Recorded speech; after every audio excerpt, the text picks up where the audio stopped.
Good evening and welcome to the Sleep to Law series. Tonight we'll talk about Firestarter, Stephen King's 1980s sci-fi thriller that blends government conspiracies with the terrifying burden of psychic power.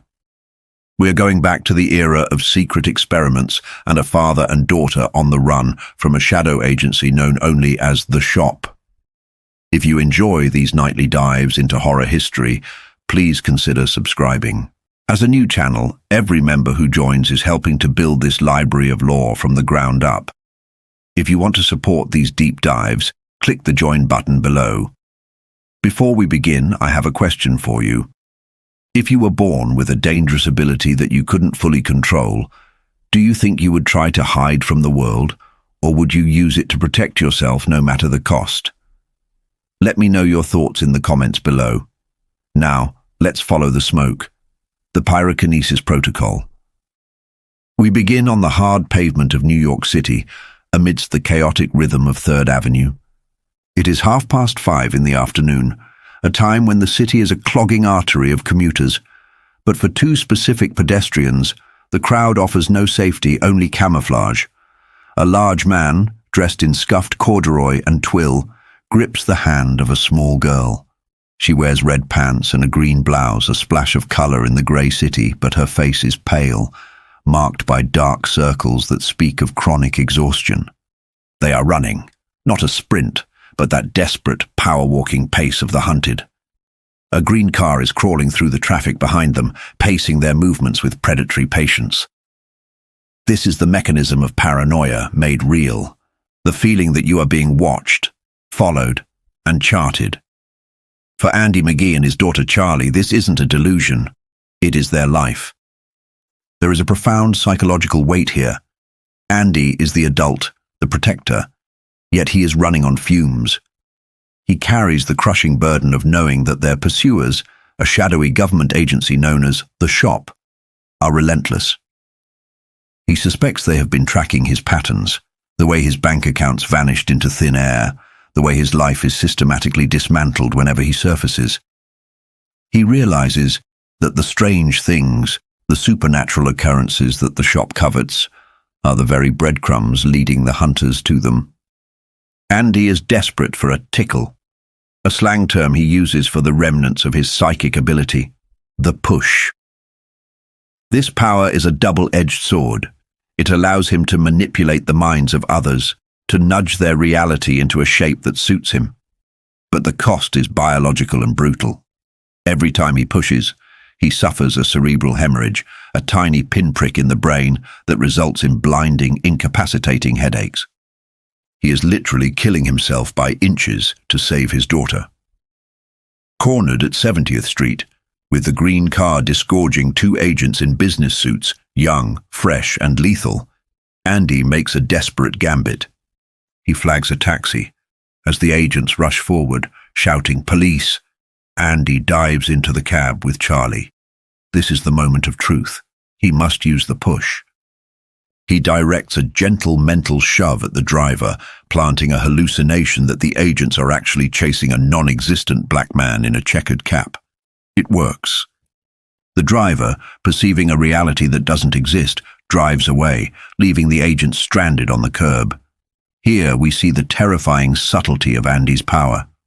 He doesn't shoot lightning. He rewrites perception. He creates a pushover out of the driver, a white, young, average intelligence man who Andy notes is the easiest demographic to manipulate. He convinces the driver to take them all the way to Albany for a $500 bill. To seal the deal, to override the driver's logic about driving so far, Andy pushes hard. The physical recoil is immediate. A steel dagger of pain buries itself in Andy's forehead. His stomach rolls. This is the somatic price of telepathic dominance. As the taxi heads north, leaving the city behind, Andy settles into the agony, knowing that a riderless black horse of a migraine is coming for him. He watches his daughter sleep, noting her resemblance to her mother, Vicky. And as the pain mounts, his mind drifts back to the origin point of this nightmare. We transition now to a flashback, to the year 1969. The setting is Harrison State College in Ohio, It is a time of cultural upheaval, but also of naivety. Andy McGee is a 22-year-old English student, broke and looking for quick cash. His roommate Quincy tips him off to a psychology experiment run by Dr. Wanless, a man nicknamed the Mad Doctor for his behaviorist theories and thick glasses. The experiment pays $200, a significant sum for the time. Quincy warns Andy that Wanless is working with The Shop, a scientific intelligence branch deeper in the shadows than the CIA or the NSA. This highlights a classic trope of the era, the government using its own citizens as lab rats in the pursuit of Cold War supremacy. The banality of evil is present here. The Shop needs to spend its budget to justify its existence, so they test low-grade hallucinogens on college students. Andy signs up. In the waiting room, he meets Vicky Tomlinson. She is beautiful, with auburn hair and direct blue eyes, the eyes Charlie will one day inherit.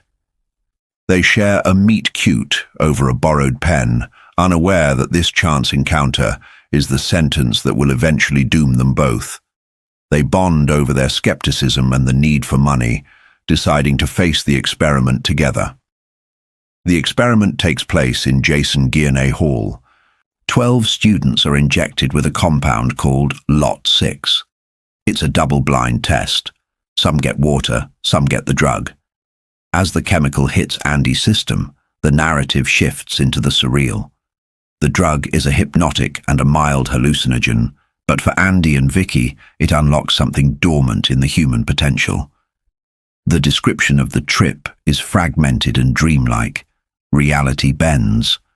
Andy and Vicky realize they are communicating without speaking, telepathy born from chemistry. But the horror of the situation reveals itself when Andy witnesses another student apparently clawing his own eyes out in a fit of drug-induced madness. The clinical detachment of the grad assistants observing them is chilling. Andy suddenly knows things he shouldn't. He looks at an assistant named Ralph Baxter and instantly downloads the man's dark history, his affiliation with the Shop, and his violent past. This is the awakening. Lot 6 didn't just make them high. It altered their genetic structure. It opened doors in the mind that were meant to stay shut. As Andy drifts in a timeless haze, bonding psychically with Vicky, the seeds of their tragedy are sown. They are no longer just students. They are assets. We return to the present, to the grim reality of the Albany airport at midnight. The contrast is stark, from the dreamlike haze of the 1969 experiment to the gritty, headache-pounding struggle for survival. The taxi drops them off. Andy is barely functioning. The riderless black horse is trampling his brain. He is suffering from a cerebral hemorrhage, the inevitable backlash of the push he used on the cabbie. They are broke and stranded. The airport is a cold, sterile place of transit, filled with the echoes of departures. Andy collapses into a coin-operated TV chair, unable to go on. He needs money to keep running, but he is too weak to get it. He has to ask Charlie to do it. This introduces us to the true nature of the Firestarter. Charlie is not just a telepath like her father. She is something else entirely. She possesses pyrokinesis, the ability to create and manipulate fire with her mind. But she also has a form of telekinesis, the ability to push physical objects. Andy calls it the bad thing, a term that highlights the child's internalized fear of her own nature. There is a deep sadness in this dynamic. Charlie has been taught to suppress her power, to fear it, because when she loses control, people get hurt, including her mother, in a past traumatic incident involving kitchen burns. Now, her father is asking her to use a fraction of that forbidden power to steal coins from payphones. Charlie wanders the terminal, a small figure in red and green, blending in with the late-night travelers. She approaches the phone banks. She doesn't break the machines. She pushes the internal mechanisms causing the coins to cascade out. It's a small act of telekinesis, but the temptation of the power is described like a living thing, a small, vicious animal wanting to get out of its cage. The tension spikes when she encounters a soldier. Eddie Delgado in a phone booth. Eddie is a man of low character, lying to a girl on the phone. Charlie, sensitive to the thoughts of others, perceives his deception. In a moment of childish irritation mixed with high-stress loss of control, her power slips. She doesn't just nudge the phone, she projects heat. The soldier's shoes ignite. The scene balances horror and absurdity. Eddie runs screaming, his feet ablaze, eventually diving into a toilet bowl to extinguish the flames. For Charlie, this is a catastrophe. She returns to her father, weeping, terrified that she has let the bad thing out. She fears she is a monster. Andy, despite his blinding pain, has to comfort her, reframing the incident not as a failure, but as a lucky escape, because she didn't incinerate the man entirely. It illustrates the terrifying tightrope they walk. One slip, and they don't just get caught, they become a cataclysm. Meanwhile, the hunters have closed the gap. The green car arrives at the airport. The agents, professional and nondescript, begin their sweep. They show pictures. They question the skycaps and the police. They learn about the drunk man and the little girl. They learn about the soldier whose shoes caught fire, a signature anomaly that confirms they are on the right track. The shop knows exactly what they are looking for. They aren't just looking for fugitives. They are looking for a faulty equation that needs to be erased. Andy, realizing they aren't safe, forces himself to move. He and Charlie exit the terminal, heading into the darkness towards the Northway. They are walking along the shoulder of the road, exposed and vulnerable. The pain in Andy's head is a physical weight, distorting his vision, turning the lights of passing cars into lances of agony. They attempt a shortcut down an embankment to reach the highway, hoping to hitchhike. But Andy's coordination is shot. He stumbles. The physical frailty of the father endangers the child. They tumble down the dry grass in the dark, rolling toward the rushing traffic of the highway below. We leave them there, in the dirt and the dark, poised on the edge of disaster. On the edge of disaster. The hunters are swarming the terminal behind them, and the road ahead is uncertain. The story of the Firestarter is not just about the supernatural.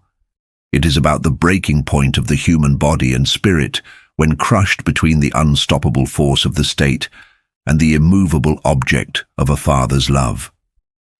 The tickle in Andy's mind is fading, but the fire in Charlie is just beginning to spark. As Andy loses consciousness on the side of the road, his mind violently rewinds, pulling him back to the moment where his life was first stolen. In a haze, a twilight state between consciousness and a chemically induced void, we find Andy McGee drifting out of a stupor, the lingering notes of classical music fading into silence. Or perhaps they were never really there at all. This is the aftermath of the Lot 6 experiment, a government-sponsored descent into the unknown, masquerading as a college drug trial. Beside him sleeps Vicky, the woman he realizes, with a sudden, absolute clarity, he has fallen in love with. It is a love born in the crucible of violation, a shared trauma that will bind them together long before the rings are exchanged. The atmosphere in the testing room is sterile, clinical, yet underlined with a disturbing absurdity. Most of the test subjects are gone. A graduate assistant, projecting a veneer of normalcy, chats with the remaining student. But when Andy wakes feeling strangely euphoric, a sensation of sharpened perception and childlike innocence, the gaslighting begins. He asks about Ralph, a fellow participant he vividly remembers. The assistant smiles that condescending clinical smile and tells him Ralph was a hallucination. This is the first crack in the foundation of their reality. The experimenters aren't just observing effects. They are actively rewriting the narrative of what occurred in that room, sowing the seeds of paranoia that will define Andy's life for the next decade. It is here that we see the insidious nature of the shop's methodology. They don't just drug the body, they destabilize the mind to prevent the truth from taking root. Andy and Vicky compare notes later, and their hallucinations or memories don't align, yet they share thematic threads of fear and control. Vicky remembers being forced to knock down dominoes telepathically. Andy remembers a bloody hand striking a brain chart. They rationalize it away, desperate for normalcy, desperate to believe the lie because the truth suggests that the drug, Lot 6, has fundamentally altered their biological makeup. They are the survivors of a genetic roulette, unaware that the real price will be paid by the generation to follow. Fast forward 12 years, and the psychological horror has morphed into a frantic physical survival. We are thrust onto the cold, unforgiving asphalt of the New York Turnpike at 1 in the morning. Andy is no longer the fresh-faced student. He is a desperate father trying to keep his 7-year-old daughter, Charlie, from collapsing under the weight of her own guilt. Charlie isn't a normal child. She screams that she deserves to die, that she should throw herself into traffic because she set a man on fire. This is the heartbreaking tragedy at the core of this law. A child who views her existence as a sin. She has inherited a power she didn't ask for, and the self-loathing she feels is a reflection of how the world views her, as a weapon, a monster, a mistake. Andy comforts her, but he is suffering too. He is plagued by a pinpoint headache, a cerebral agony that serves as the recoil mechanism for his own power. Use it too much, and the pain is blinding. It is a biological check and balance system, reminding us that these abilities are mutations, forcing the body to operate beyond its design specifications. While they shiver in the breakdown lane, the predators are circling. We cut to a green car prowling the night, filled with men who represent the banality of evil. Norval Bates, John Mayo, and the man who calls himself the Juice. These are not cackling villains. They are bureaucrats with guns, men who view hunting a father and child as just another shift at the office. They joke, they complain about colleagues, they listen to the radio. This juxtaposition makes them infinitely more terrifying. They are the shop's enforcement arm, dehumanized functionaries stripping the humanity from their targets to justify the capture. Back on the road, salvation comes in the form of a counterculture archetype. A van, painted with scenes from the 1001 Nights, pulls over. The driver, a bearded man named Jim Paulson, offers them a ride. In the grim landscape of Andy's paranoia, this act of genuine altruism feels almost alien. Paulson represents the America that exists outside the government's machinery, chaotic, kind, and human. He sees a father and daughter in trouble and helps, unaware that he is ferrying the most dangerous beings on the planet. As they travel toward a temporary sanctuary in Hastings Glen, Andy's mind drifts back to the terrifying origins of their plight. He recalls returning to the scene of the experiment, Jason Gierney Hall, days after the test. He broke in, using the push for the first time on a security guard, an instinctual act of survival that frightened him more than the guard. Inside the testing room, the environment had been sanitized, but the truth remained in the details. The brain chart on the wall had been altered, the label, corpus callosum, obscured by a comma-shaped bloodstain. That stain, that single drop of reality in a sea of fabricated data, confirmed his worst fears. Something violent, something uncontrolled had happened in that room. The narrative anchor of this law, however, lies in the phone call Andy made to his old college roommate, Quincy, 6 years prior. This flashback reveals the terrifying genetics of the situation. Quincy, cynical and terrified, explains the fate of the Lot 6 participants. Most are dead or insane. One survivor is locked in a room, telekinetically bending keys until his mind fractures. But Andy and Vicky, they were the variables that mated. Quincy uses a chilling culinary metaphor. If one parent is lemon and the other is meringue, the child is a whole new taste treat. This is the key to understanding the stakes. Andy has the push, a mental dominance. Vicky had low-level telekinesis, the ability to shut doors or move small objects, often tied to her hormonal cycles. But Charlie is the synthesis. She is the nuclear option. The recollection of Charlie's infancy confirms this dread. The teddy bear incident is a masterclass in domestic horror. A toddler trips on a toy, and in a flash of infantile rage, the toy incinerates. The heat, the smell of singed fur, the fire extinguishers mounted on every wall of a suburban home. This is the McGee family reality. Andy's memory of disciplining Charlie after the fire is gut-wrenching. He had to traumatize his own daughter, shoving the burnt bear in her face, screaming at her to instill a Pavlovian fear of her own power. He had to scar her soul to keep her from burning the world down. It is an act of love twisted into torture by necessity. Now, huddled in the Slumberland motel under a fake name, paid for with a pocketful of change to avoid tracking, Andy watches his daughter sleep. He knows the green car is out there. He knows the shop wants their new taste treat back to disassemble her and see what makes the fire burn. The headache throbs, a rhythmic reminder of the power he can barely control as he realizes there is nowhere left to run. The experiment never ended. It just moved from the laboratory to the real world, the shop's dark harvest. In the rolling green hills of Longmont, Virginia, a deception of masterful proportions sits beneath the autumn sun.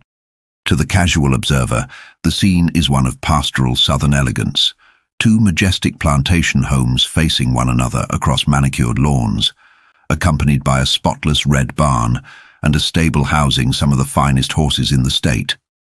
It is a picture of American heritage and tranquility.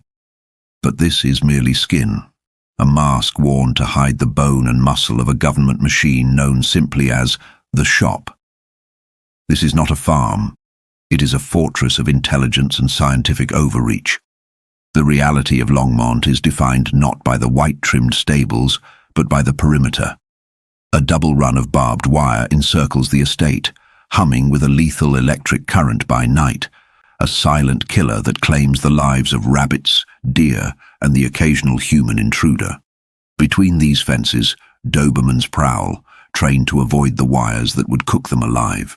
This dichotomy, the beautiful facade concealing a lethal mechanism, is the perfect metaphor for the organization itself, and for the man who runs it, Captain Hollister, known to his subordinates as Cap. Cap moves through this morning with the spry energy of a kindly grandfather, a man with sparkling eyes and a British driving cap. He bikes past the lethal fences and the armed guard towers disguised as rustic barns, offering warm greetings to the groundskeepers. Yet, beneath this affable exterior lies a mind capable of cold, bureaucratic ruthlessness. He is the spider at the center of a very old, very sticky web. As he enters the main house, bypassing security protocols with a thumbprint, we see the true nature of his power. He is a man who demands total control, a man who resents the interference of the past, specifically in the form of Dr. Joseph Wanless. Wanless is the ghost of the shop's greatest failure, a living reminder of the hubris that birthed the current crisis. As Cap settles into his office, sipping coffee under the stern gaze of a portrait of General Patton, he dives into the files that haunt him.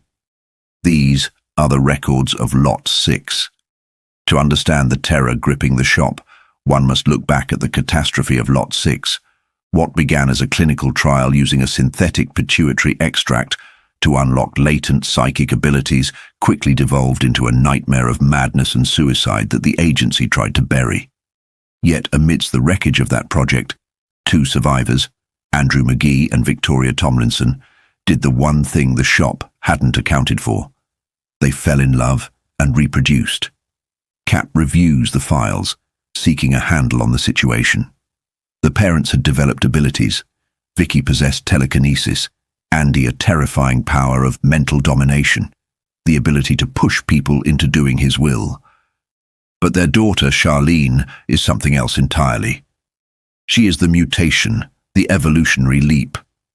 The shop calls her the Z factor. The narrative tension tightens with the arrival of Albert Steinowitz, an agent who looks like a walking corpse but possesses a razor-sharp mind. He brings news of the hunt. Andy McGee and his daughter are on the run, cornered near Albany. The psychological toll of Andy's power is revealed here.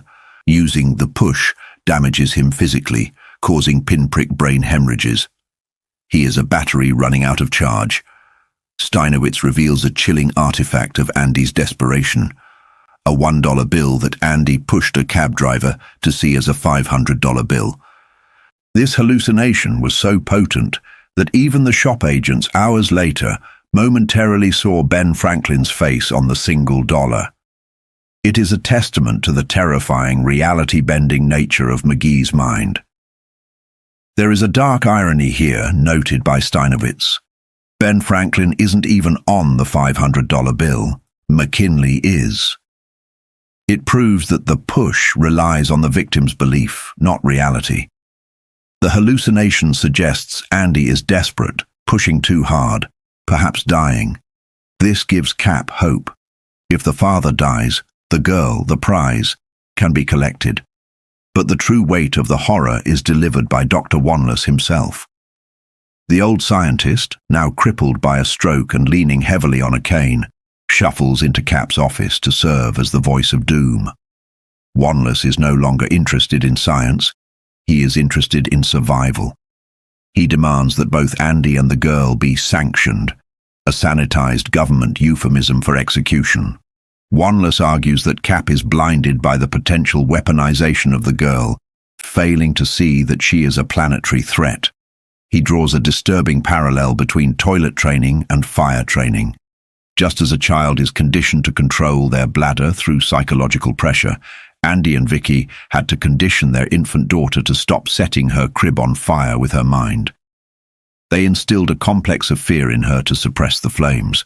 Wanless posits that if Andy is killed, or if he is forced to break down that mental block to save them, the result will be catastrophic. This is the core of the law's psychological horror, the idea that the pituitary gland, the master gland of the body, is the seat of this power. Wanless warns that Charlie is currently dormant, a child. But when puberty hits, when that gland wakes up and floods her system with hormones, her power could scale exponentially. She wouldn't just light fires. She could become a living nuclear weapon capable of cracking the earth itself. Wanless is the creator terrified of his monster, seeing the girl not as a human, but as an equation that ends in the apocalypse. Cap, however, is a creature of ambition. He dismisses the doomsday prophecy as the ravings of a senile man. He sees the Z factor not as a world ender, but as the ultimate asset. He decides to ignore Wanless's plea to kill the child. Instead, he issues the order to kill the father and capture the girl. To ensure this capture, Cap summons the ultimate predator, John Rainbird. Rainbird is a figure of primal fear, a giant Native American assassin with a face ruined by a claymore mine, leaving him with a singular, ravined eye. He is described with a chilling, supernatural quality. He is the only man Cap knows who moves without displacing air. He is a ghost in the flesh, a man who views death with a philosophical, almost religious fascination. Rainbird is the dark mirror to Andy McGee. While Andy uses his mind to survive and protect, Rainbird uses his physical prowess to extinguish life. Cap, despite his authority, is terrified of Rainbird.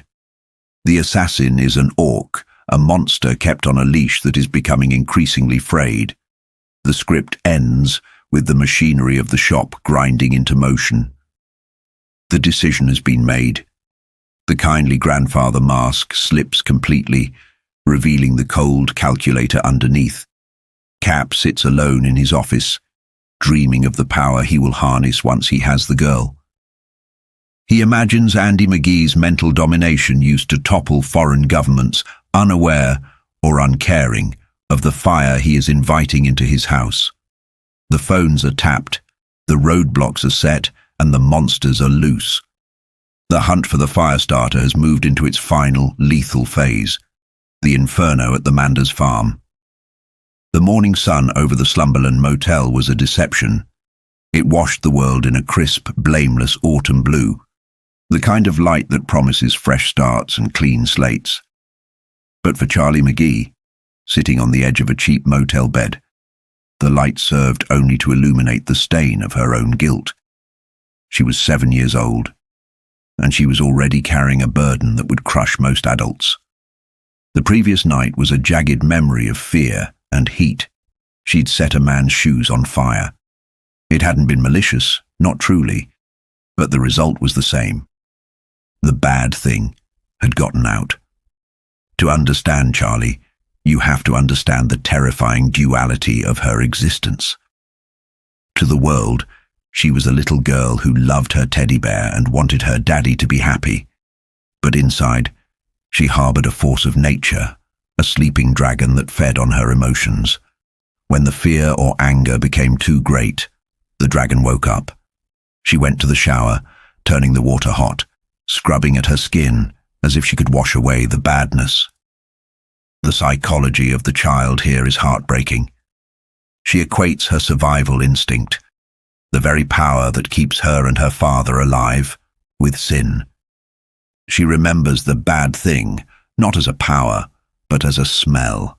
Charred waffles, burning hair. It is the scent of her own trauma, dating back to when she was a toddler and accidentally set her own hair ablaze. The memories of her parents' terrified faces, the shouting, the slap her father gave her mother in a moment of hysterical panic. These are the foundational bricks of her psyche. She is afraid of the men chasing them, yes, but she is terrified of herself. Her father, Andy McGee, was dealing with his own deterioration. Waking up in the motel, he felt the familiar throbbing hangover that wasn't from alcohol, but from the push. Andy's power, mental domination, the ability to nudge a mind into obedience, was a biological loan with a high interest rate. Every time he used it, something small broke inside him. Looking in the bathroom mirror, he saw the price. A pinprick hemorrhage in his eye, a droop in the eyelid. It was a visceral reminder of the Lot 6 experiment that had mutated his genes and his wife's. He was literally dying by inches to keep his daughter safe. The shop, the shadowy government agency pursuing them, wasn't just an enemy. They were the architects of this slow suicide. The banality of evil is often its most chilling trait.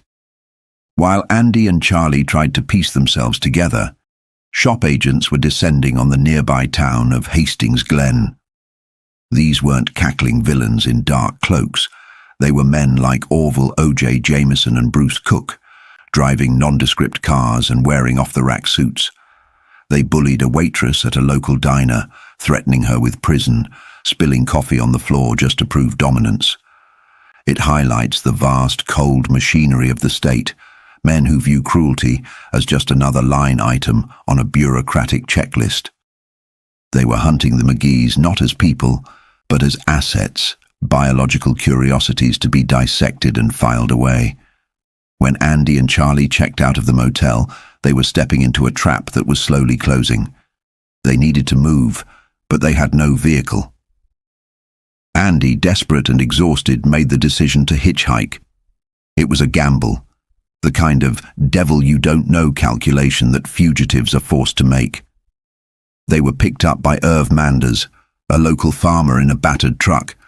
Irv Manders serves as a crucial archetype in this narrative, the embodiment of the old America. He is intuitive, stubborn, and deeply suspicious of authority. He picked them up, not because he was a fool, but because he saw a father and daughter in trouble. The lies Andy spun, calling himself Frank Burton, claiming they were visiting a sister, were thin, and Irv saw right through them. But Irv operated on a code of hospitality that the shop agents couldn't comprehend. He invited them home for lunch, a simple act of kindness that would inadvertently pull him into the center of a holocaust. The lunch at the Manders farm was a study in tension. Norma Manders, Irv's wife, provided a spread of comfort food, chicken, biscuits, apple pie, that stood in stark contrast to the starvation diet of fear the McGees had been living on. For a brief window, Charlie got to be a child. She fed the chickens, she laughed, she wore an oversized sweater that swallowed her small frame. It is a tragic interlude because the reader knows it cannot last. The domesticity is a fragile bubble. In the kitchen, while Charlie played outside, the truth came out. Irv confronted Andy. He had seen the roadblocks, the strange men in town. He knew Andy was the man the government was hunting. Andy, realizing the charade was over, told the truth, or as much of it as a sane person could believe. He spoke of the shop, of Lot 6, of the genetic experiment that had condemned them. He admitted that Charlie was the target now. The most chilling detail wasn't the government conspiracy, but the description of Charlie's power, pyrokinesis, the ability to create fire with a thought. And then, the atmosphere in the room shifted. Literally. Charlie rushed in, her face drained of color, screaming that they were coming. At that moment, the thermometer on the wall began to climb. This is one of the most potent symbols in the lore of Firestarter. Charlie is a living emotional barometer. Her terror doesn't just manifest as tears, it manifests as thermal energy. The room grew stiflingly hot, the mercury rising past 90 degrees. It was the physical manifestation of impending violence. Irv Manders, seeing the thermometer, finally believed. The shop had arrived. A caravan of cars snaked up the long driveway, a funeral procession of grey steel. The agents, led by Al Steinowitz, stepped out with the arrogant confidence of men who hold all the cards. They didn't need warrants. They had the weight of the secret state behind them. They surrounded the farmhouse, guns drawn, demanding the assets. The confrontation on the porch was the breaking point. Irv Manders stood his ground, armed with a deer rifle and righteous indignation, shouting about trespassing and rights. But the shop agents didn't care about property laws. They saw only a biological weapon they needed to secure. When the violence finally erupted, it was chaotic and fast. An agent fired, splintering wood near Andy's head. Norma screamed. Irv was shot in the arm. And then Charlie let go. The psychological dam broke. For her entire life, Charlie had been told to push it down, to suppress the bad thing, to fear her own nature. But now, with her father's life in the balance, with the sanctity of this safe haven violated, she stopped holding back. The description of this release is not one of triumph, but of a terrifying, dreamy detachment. She smiled, a small Mona Lisa smile, as the heat rolled off her. It suggests that on some deep, primal level, the release of power felt good. It was the only time she was truly herself, uninhibited by the rules of a world that wanted to cage her. The violence that followed was elemental. It wasn't just fire. It was a weaponized disruption of reality. She focused on the agents charging the porch and their hair ignited. It was a grotesque, specific image, the smell of burning hair filling the autumn air.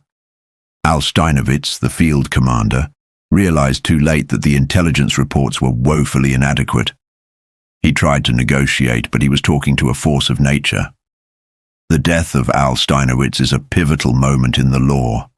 It is the moment Charlie crosses the threshold from fugitive to killer.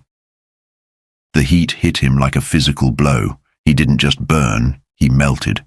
The description of his face running like tallow, his body becoming a burning bundle of rags, serves to strip away the humanity of the antagonist, reducing him to ash. It is horrific, but in the context of the story, it is also a grim form of justice. Then the cars went. This demonstrates the sheer magnitude of Charlie's power. She didn't just light a match, she detonated the gas tanks.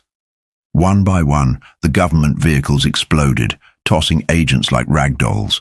The noise was deafening, a string of thunderclaps that shattered the pastoral silence. The heat was so intense it distorted the air, making the distant hills writhe. But the fire, once unleashed, has no loyalty. It is a wild thing. The tragedy of the Mander's farm is that Charlie couldn't control the spread. The chickens she had lovingly fed just an hour before were incinerated, turned to ash in mid-stride. The fire leaped to the house, the Mander's ancestral home, filled with generations of memories, letters and heirlooms. Charlie destroyed the enemy, yes, but she also destroyed the sanctuary. Andy, terrified that Charlie would burn herself out or slip into a state of spontaneous combustion, slapped her. It was a desperate act of love, a shock to bring her back to reality. Charlie collapsed, screaming, a scream of pure heartbreak. When she woke up, the devastation was total. The shop agents were dead or fled, scattered into the woods like frightened animals. The house was an inferno. Mander sat bleeding against the barn, watching his life's work turn to smoke. The reaction of Norma Manders is crucial to the thematic weight of the story. She didn't thank Charlie. She looked at the little girl with hard, shiny eyes and told Andy to take your monster and get away. It is a brutal line, but a deeply human one. To Norma, Charlie wasn't a superhero. She was a calamity. This rejection underscores the tragedy of the McGee's existence. They are toxic. No matter how good their intentions, they bring ruin to everyone they touch. They are cursed to be alone. However, remained the moral compass. Despite his wound, despite the loss of his farm, he gave Andy the keys to his old Willie's Jeep and directions to a hidden woods road. He recognized that while the destruction was terrible, the blame lay with the aggressors. He chose to aid the fugitives even as his world burned, a final act of defiance against the tyranny of the shop. "You just bought stock in a growth industry," Andy told him, acknowledging that the shop would be back. But accepted the cost. As Andy and Charlie fled into the dense woods, bouncing along an overgrown logging track, the narrative shifts to the wider implications of the disaster. The shop had suffered a catastrophic defeat. In Virginia, Cap Hollister, the head of the shop, received the scrambled reports with a mixture of disbelief and dread. This was a Bay of Pigs on American soil. The illusion of control was shattered. The assets had proven to be deadlier than the containment protocols could handle. This failure sets the stage for the entrance of the story's true antagonist. Not the bureaucratic Cap, but the predator, John Rainbird. Rainbird is one of King's most terrifying creations because he operates outside the conventional spectrum of morality. He is a giant, one-eyed Native American assassin who views death not as a job, but as a spiritual sacrament. While the chaos at the Manders farm was unfolding, Rainbird was in Washington, D.C., preparing to silence Dr. Wanless, the scientist who originally oversaw the Lot 6 experiments. The scene between Rainbird and Wanless is a masterclass in suspense. Rainbird is gentle, almost tender. He wakes the doctor, pinches his nose to keep him quiet, and demands a lecture on Charlie McGee. He wants to know everything. He isn't afraid of the girl's power, he is fascinated by it. He listens to Wanless's theories about the girl's potential to crack the earth in half, to destroy the world, and he doesn't recoil. He leans in. Rainbird's motivation is deeply nihilistic and voyeuristic. He is obsessed with the moment of death, the final exhalation of the soul. He watches his victims die with the intensity of an artist studying a subject, looking for the secret in their fading eyes. After extracting the information, he kills Wanless, pinching his nose and mouth shut, suffocating him with the patience of a spider wrapping a fly. He kisses the corpse, a gesture of bizarre intimacy. Rainbird's introduction changes the stakes completely. The shop agents at the farm were brutes with guns, motivated by orders and paychecks. Rainbird is motivated by a dark, philosophical curiosity. He wants to meet Charlie, he wants to be her friend, and ultimately, he wants to be the one to usher her into the afterlife, to see what the death of a creature with such godlike power looks like. He views her not as a target, but as a prize. As the script closes, we leave the McGees temporarily safe, but utterly isolated.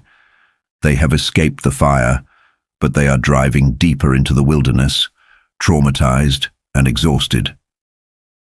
Charlie has vowed never to use her power again, a promise the listener knows she cannot keep. And in the shadows, the ultimate predator is picking up their scent, driven by a twisted love that is far more dangerous than the shop's hate. The Inferno at the Mander's farm was not the end. It was merely the signal fire that announced the true war had begun. The innocent child has been forced to become a destroyer, and the forces gathering against her are no longer just bureaucratic. They are elemental, spiritual, and hungry for the end of all things. The fugitive flame. The wind cuts through the trees of northern Vermont with a sound like a low, persistent warning, a natural siren alerting the wild to intruders. Here, the seasons do not shift gently. They collapse into one another. In the dying light of October, the landscape of Tashmore is a tapestry of rust and blood-red leaves, a visual echo of the violence that has propelled a father and daughter to this desolate edge of the world. Andy and Charlie McGee arrive at the cottage on Tashmore Pond not as vacationers seeking respite, but as refugees of a secret war, their vehicle, a battered Willys Jeep, groaning under the strain of a mud-slicked escape. To understand the weight pressing down on Andy's shoulders, one must look beyond the physical exhaustion etched into his face, past the 2-day stubble and the hollowed-out eyes. This is the exhaustion of a man who has been sprinting along the razor's edge of paranoia for 14 months. They have just survived a cataclysm at the Mander's farm, a chaotic eruption of fire and fear, and now they are retreating into the ghosts of Andy's past. The cottage belongs to the memory of Grantha McGee, a place that once signified the innocent escapism of boyhood summers, now repurposed into a fortress against a faceless bureaucratic evil. When they reach the property line, marked by a rusted chain and a sign peppered with bullet holes from long-forgotten plinking, the psychological toll of their journey becomes tangible in a single object, a key ring. Andy holds a heavy bunch of keys, a metallic index of a life that has been systematically dismantled. There is the key to his office at the college in Harrison, Ohio, the key to the suburban house on Conifer Place, keys to doors he will never open again. We often think of keys as symbols of access and ownership, but for Andy, standing in the biting autumn air, they are heavy, useless talismans of a stolen identity. They are artifacts of a man who taught English and worried about mortgages, a man who died in spirit the moment his wife was murdered. There is a profound melancholy in the way he navigates the lock on the chain. It requires a specific, scratched key, a Yale key marked for Tashmore Pond. It is the only key that matters now. The others are just jagged metal memories.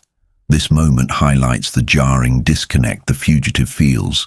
The mundane objects of the past persist even when the world they unlock has been obliterated. As they settle into the unheated cottage, the silence of the woods is a stark contrast to the roar of fire that usually follows them. The cottage is a time capsule, preserved in the dust of 3 winters. It smells of mildew and old pine, scents that trigger a rush of nostalgia so potent it borders on physical pain. For Andy, this nostalgia is a trap. He remembers sleeping here as a boy, dreaming harmless dreams. He remembers making love to his wife, Vicky, in the master bedroom. These memories are dangerous because they soften the hard shell he needs to survive. Grief, in this context, is a luxury he cannot afford, yet it is inescapable. Charlie, only a child, asks about electricity and phone lines, the lifelines of the modern world. Andy has to explain that they must live in the dark. To turn on the lights is to signal their existence to the shop, that shadowy intelligence agency that views them not as human beings, but as biological weaponry. This creates a terrifying inversion of the domestic ideal. To be safe, they must be cold. To be secure, they must be invisible. The very amenities that define home are now beacons for their executioners. The narrative of their survival is inextricably bound to the trauma of how they got here. As Andy sits on the deck, sipping bootleg white lightning found in a secret stash, a legacy of his grandfather's hidden vices, His mind drifts back to the genesis of this nightmare. It is a common psychological defense mechanism to replay the trauma, searching for the moment where reality fractured. For Andy, that fracture occurred on a humid August day in Ohio, beginning not with an explosion, but with a hunch. This hunch is a manifestation of Andy's own latent psychic ability, a low-grade precognition that serves as a grim, early warning system. It is a byproduct of the same experiment that gave Charlie her pyrokinesis, the Lot 6 drug trial. It's fascinating to note how the supernatural elements in this story are grounded in the physiological. The hunch hits him like a physical blow, a sudden nausea and a throbbing in the fingers, interrupting a mundane lunch of creamed chicken. It is the body revolting against a future that has already happened. The journey back to his house in the suburbs of Harrison is a study in mounting dread. Suburbia is designed to project safety, the lawn sprinklers, the tricycles, the rhythmic quiet of a cul-de-sac. But for Andy, this veneer of safety makes the intrusion of violence all the more horrific. When he arrives home to find the house silent, the air heavy with the cloying scent of lemon furniture polish, the domestic sanctity is shattered. The details are small, but screamingly wrong. A spilled salt shaker, an overturned chair. The discovery of Vicky is a moment of horror that defies easy description. It is not just death, it is desecration. Finding her body crammed into the laundry closet beneath the ironing board speaks to the utilitarian cruelty of the shop. They didn't just kill her, they disposed of her like clutter. The revelation that her fingernails had been pulled out is a chilling detail that serves two narrative purposes. It confirms the torture she endured to protect Charlie's location, and it establishes the absolute ruthlessness of the antagonists. They are not merely government agents. They are torturers in grey vans. The psychological shock Andy experiences is profound. He nearly retreats into madness, hearing the ironing board snap down like a guillotine in his mind over and over. But the human mind has a failsafe, a cold clarity that descends in moments of absolute catastrophe. The realization that Charlie is the target overrides the grief.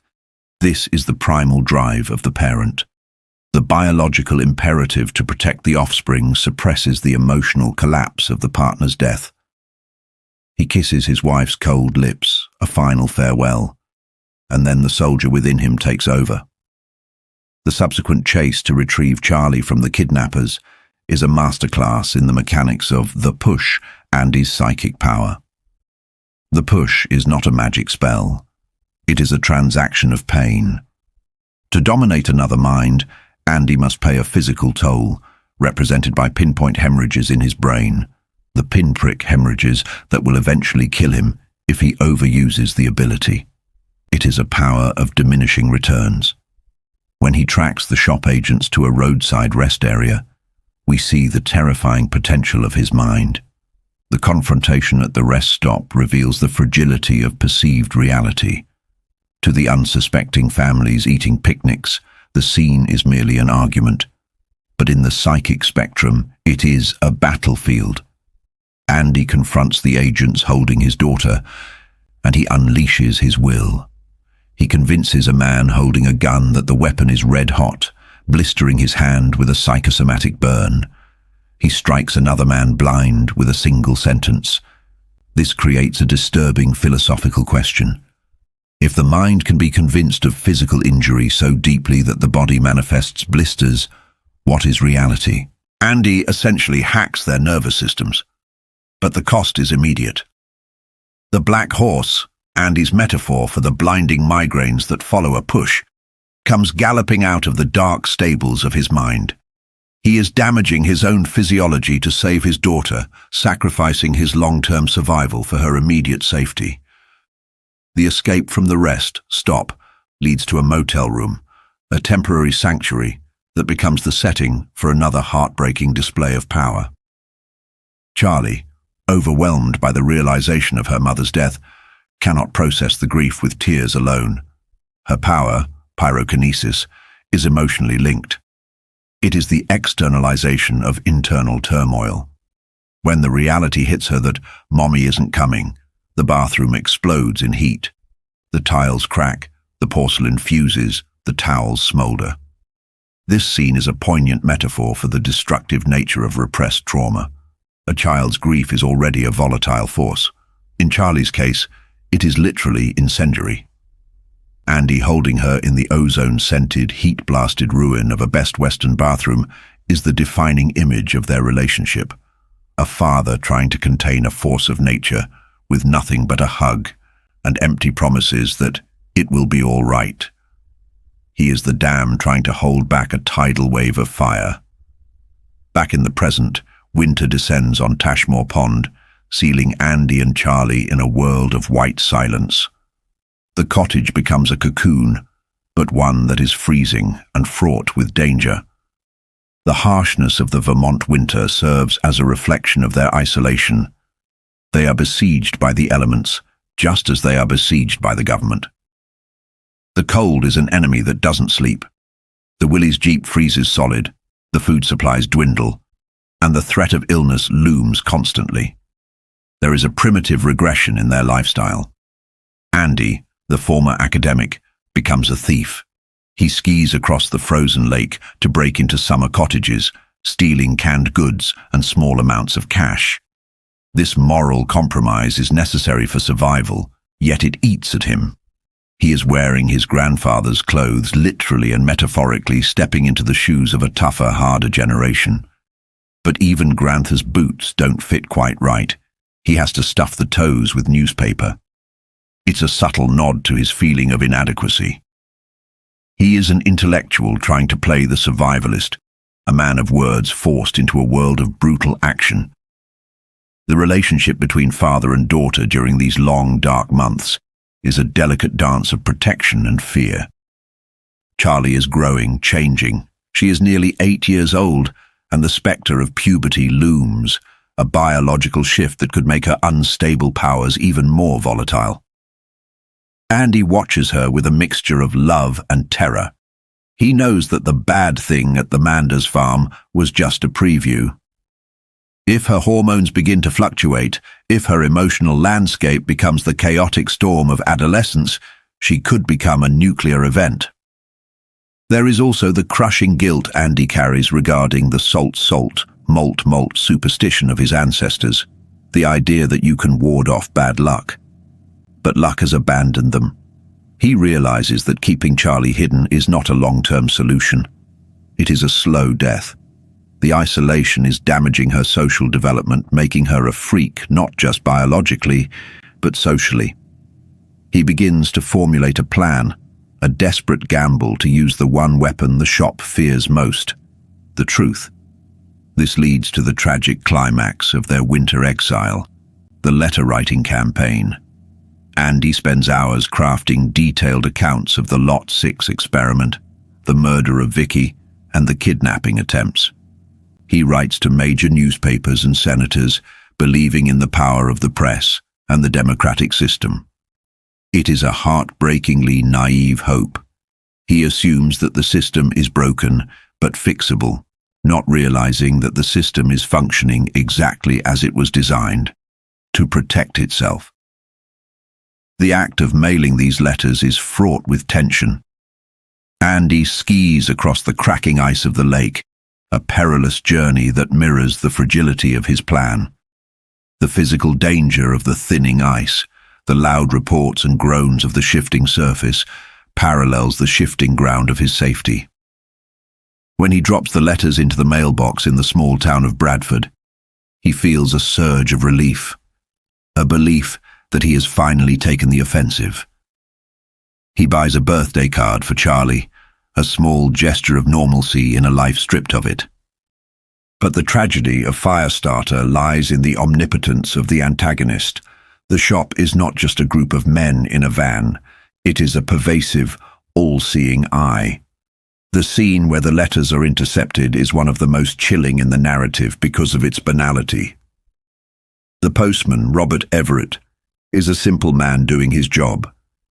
When he is stopped on the road by agents Jameson and Sadaka, the violation is total. The agents don't need to use violence. They use the weight of authority. They flash credentials and invoke national security, the magic words that dissolve civil liberties. When they slice open the mailbag on the side of the road, it is a visceral rape of privacy. They sift through the letters with the casual indifference of predators. The postman's reaction, a mix of fear, shame, and impotence, mirrors the reaction of the entire citizenry against the surveillance state. He knows it is wrong. He knows he has been robbed, but he is powerless to stop it. As Andy and Charlie sit in the cottage playing a card game by the light of a kerosene lamp, believing that their message is on its way to the New York Times, the audience knows the devastating truth. The letters are already on the desk of Cap Hollister, the head of the shop.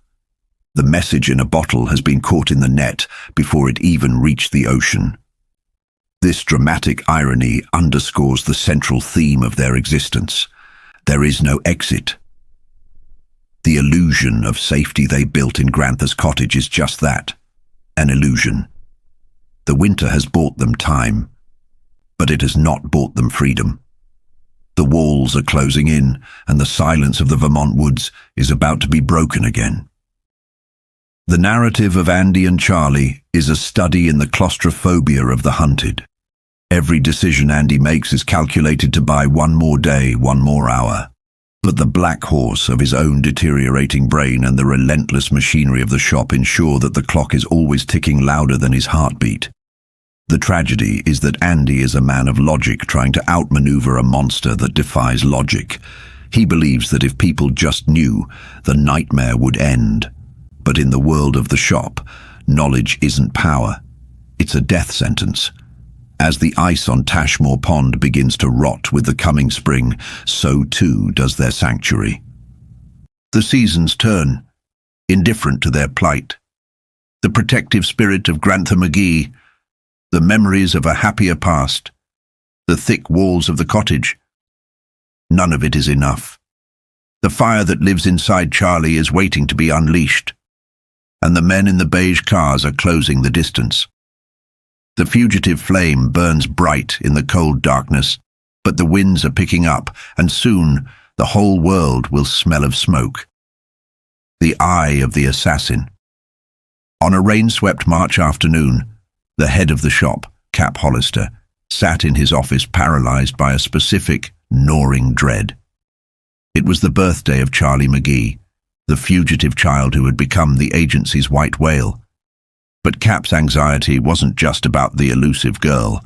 It was about the man coming to visit him, John Rainbird.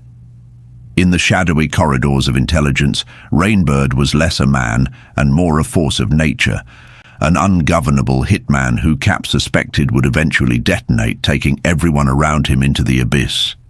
Cap himself was eroding. The stress of the McGee operation, combined with the recent deaths of his wife and secretary, had carved deep fissures into his face. He felt infected by a cancer of credibility. In the high-stakes world of covert operations, losing confidence was terminal. He stared at the surveillance photos of Andy and Charlie McGee in Vermont, hiding out at an ancestral cabin. The shop had found them through cold, hard data, tracing family property lines rather than psychics.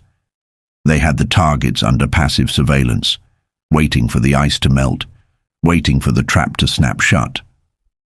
The plan relied on Dr. Hochstetter's psychological profiling. The shop's experts believed the McGee's psychic abilities, Andy's mind control, push, and Charlie's pyrokinesis were triggered by will. If the shop could suppress that will with heavy sedatives like thorazine and a new drug called orosine, they could turn these human weapons into pliable vegetables. They didn't care about Andy. He was a burnt-out husk. But the girl? She represented the Z factor, a genetic mutation that promised power beyond nuclear weaponry. Cap envisioned a future of eugenics and human breeding farms, a legacy that would secure his place in history. Then Rainbird arrived. The assassin entered wearing his trademark shabby leather and jeans, a walking juxtaposition of poverty and supreme lethality. His face was a ruin, dominated by a glass eye and a terrifying singular gaze. Rainbird wasn't just there to receive orders, he was there to dictate terms. He revealed, with a predator's calm, that he had compromised the shop's computer systems. For years, he had been gathering evidence of the agency's darkest crimes. He held Cap's life and the agency's future in his scarred hands. Rainbird agreed to capture the McGees, but his price was specific and chilling. He didn't want money. He wanted the girl. Not in a sexual sense. Rainbird viewed such base desires with contempt, but in a spiritual, almost nihilistic way. He saw Charlie not as a weapon, but as a possessor of godlike power. He wanted to befriend her, to study her, and eventually to be the one to dispose of her. He wanted to look into the face of that power and understand it before extinguishing it. Cap, cornered and desperate to save his own skin, agreed to this devil's bargain. Meanwhile, at Tashmore Pond, the trap was already primed. Andy McGee was vibrating with a hunch, that psychic intuition that served as his early warning system. But it was too late. The silence of the woods, usually alive with spring birdsong, was heavy and artificial. He and Charlie packed their battered suitcases, preparing to run to the media, hoping to expose the shop before it was too late. As they stepped out of the cabin, the bright sun blinded them, and the melting snow dripped with a sound like a high, sustained violin note, a tension that stretched the nerves to the breaking point. High in a spruce tree, John Rainbird waited. He was strapped to the trunk with lineman's spikes, his depth perception sharpened by adrenaline and a terrifying, focused calm. He held a customized rifle, loaded not with lead, but with a dart containing the drug orosin. He watched the father and daughter emerge. Through his scope, Charlie's blue parka was a perfect target against the snow. Rainbird offered a silent prayer to the Great Spirit to guide his hand, blending his indigenous heritage with his role as a government butcher. He squeezed the trigger. There was no bang, only a soft expulsion of air. On the porch, Charlie stiffened. A dart protruded from her throat. She looked at her father, her eyes wide with confusion and betrayal, before her small hands clawed uselessly at the needle. The drug hit her instantly, severing the connection between her will and her terrifying power. She collapsed, boneless and silent. Andy screamed, a raw sound of parental agony, and lunged for her. He pulled the dart free, blood blooming on her collar, but the ambush was absolute. Agent Don Jules, Rainbird's hand-picked partner, stepped from the shadows of the cabin. With cold efficiency, Jules fired a tranquilizer into Andy's neck. The father fell over his daughter, his consciousness fading into the black. There was no fire, no psychic blast, no resistance. The intuitive alarm had rung too late. As Rainbird descended from his perch to collect his prize, the woods remained indifferent. The monsters had won, and the box was closed. The blackout at Longmont. To understand the catastrophe that was about to unfold, you have to look at the atmosphere. It wasn't just the political atmosphere of the shop, that clandestine government agency buried in the Virginia countryside. It was the physical weight of the air itself. It was August, the kind of sticky, suffocating summer month where the air hangs heavy enough to wear like a wet coat. For 10 days, the heat had been building, a pressure cooker waiting to blow. On August 19th, the sky finally decided to break. Thunderheads began to stack up like bruised mountains shortly after noon. But inside the Longmont compound, which disguised itself as a pair of elegant antebellum plantation homes across a manicured lawn, the staff was oblivious. The gardeners were cutting grass, the computer technicians were dreaming of horse riding, and Cap Hollister, the head of the operation, was eating a sandwich in climate-controlled ignorance. They assumed the storm was a bluff, but one man knew better: John Rainbird. To understand the horror of Firestarter, you have to understand Rainbird. He is perhaps one of the most terrifying antagonists because he doesn't look like a monster, at least not in the way you'd expect a government suit to look.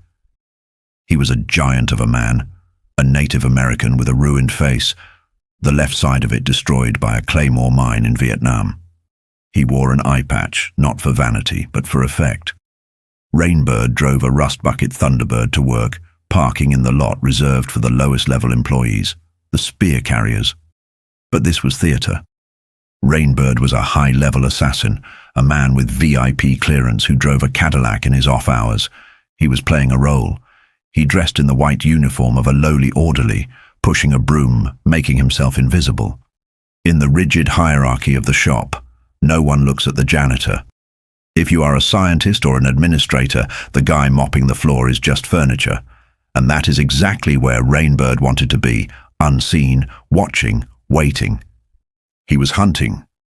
His prey was an 8-year-old girl named Charlie McGee. Rainbird viewed the situation with the cold, analytical mind of a master criminal. He had taken courses in everything from wiretapping to car theft, but his favorite study was safe cracking. He had learned from a master thief that safes are like people. There are tough ones and easy ones, but no impossible ones.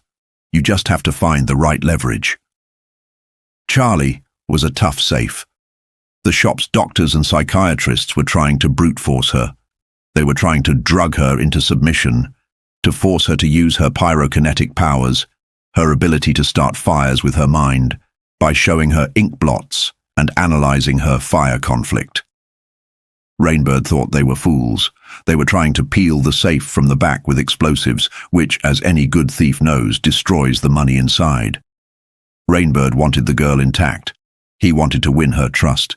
He wanted to become her only friend in this gulag, make her love him, and then, only when he had seen the secrets of the universe in her dying eyes, would he kill her. It was a psychosexual obsession with death and power, masked by a janitor's uniform. He sensed the storm coming. His shattered bones ached. He clocked in early, ignoring the petty insults of the shift supervisor, Norton. He was heading for Charlie's quarters deep underground. He needed to be close to her. He was looking for that one crack in her armor, that one moment where he could insert his chisel. The storm hit at 3:30 in the afternoon. It wasn't just rain. It was a violent assault of hail and wind, followed by a terrifying electrical display. Lightning hammered the power stations that fed the shop. Now, an organization as paranoid and well-funded as the shop should have been prepared for this. They had backup generators. They had a primary backup system for the vital computers and fences, and a secondary backup for the lights and air conditioning. But here, King gives us a delicious slice of bureaucratic reality. The backup systems had been installed years ago by a corrupt contractor, a senator's brother-in-law who had cut corners to skim profits, so when the lightning took out the main grid, the systems tried to cross-load. They shouldn't have overloaded, but because of that graft and incompetence years ago, the generators blew out like cheap firecrackers. The lights didn't just flicker, they died. The shop, a high-tech fortress of surveillance and control, was plunged into absolute suffocating darkness. And in that darkness, two very different dramas began to play out for the two prisoners of Longmont, Charlie and her father, Andy. Let's look at Andy McGee first. For 5 months, Andy had been kept in a separate wing. He was a shadow of his former self. The shop had been systematically destroying his will. They kept him doped up on Thorazine, a heavy antipsychotic that kept him in a chemically induced fog. Andy had gained weight, ballooning up to nearly 200 pounds. He spent his days in a lethargic haze, watching religious televangelists on the PTL club, fascinated by the strange, outdated hairstyles of the faithful. He was a broken man, or at least he believed he was. He had a power of his own, the push. It was a form of mind control, a telepathic suggestion that could force people to do what he wanted. But the shop had convinced him, and he had convinced himself, that the power was gone, burnt out. Whenever they tested him, forcing him to try and make someone drink ink or do something foolish, nothing happened. He believed he was empty. When the blackout hit, Andy was in his chair, waiting for his next dose of Thorazine. The darkness that fell wasn't just an absence of light, it was a physical weight. It was the living dark of childhood nightmares. Andy panicked. The withdrawal from the drug was already starting to itch at his nervous system, and the sensory deprivation sent him spiraling.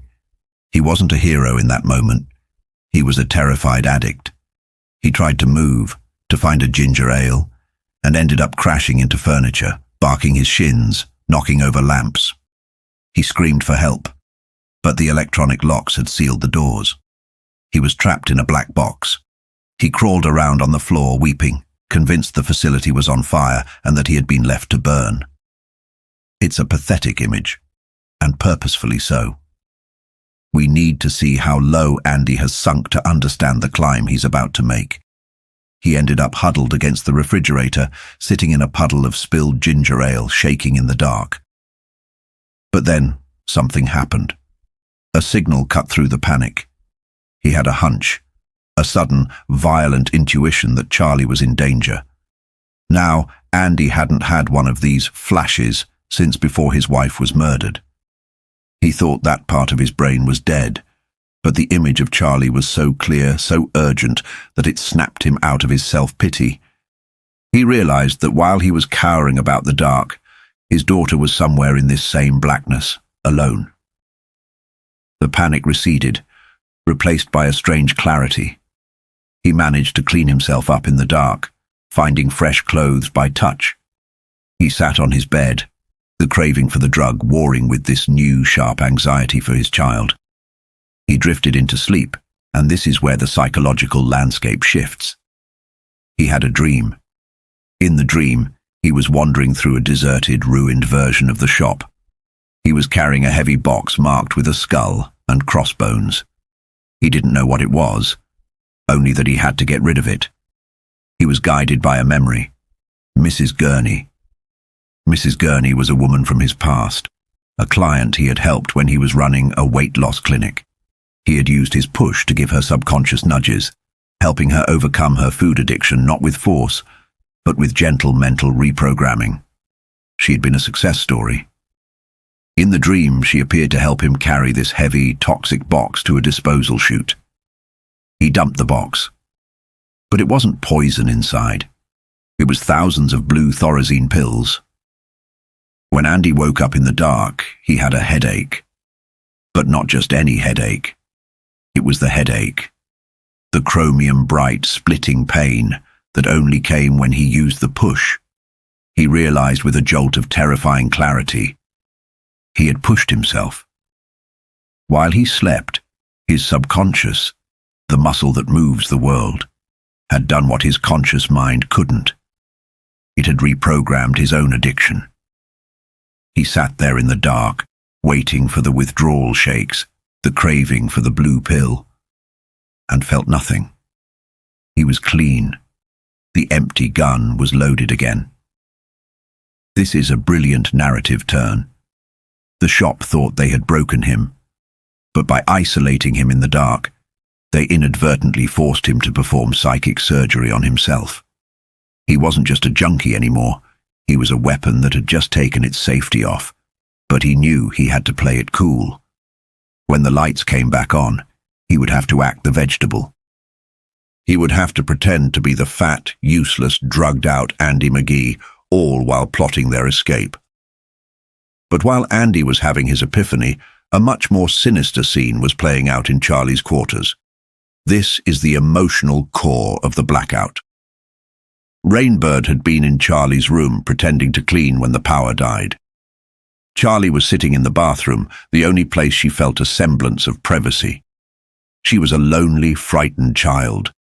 The shop had surrounded her with fake mother figures, women with cold eyes who tried to manipulate her.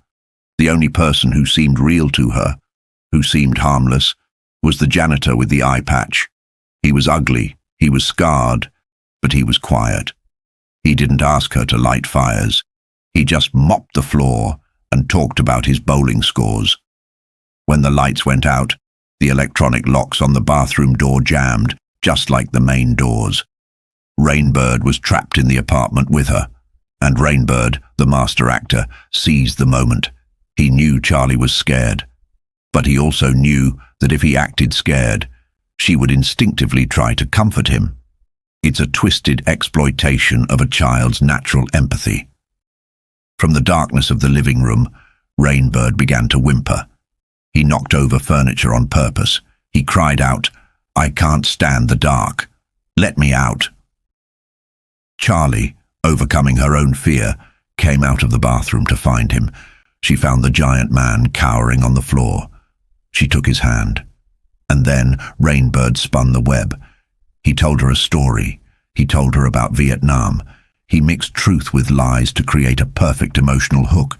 He told her about being captured by the Viet Cong, about being thrown into a spider-infested hole in the ground for months, buried in total darkness. He told her that the dark terrified him because it brought him back to that hole, back to the torture. It was a brilliant, predatory lie. It mirrored Charlie's own situation, a prisoner held by cruel men, trapped in a place she couldn't escape.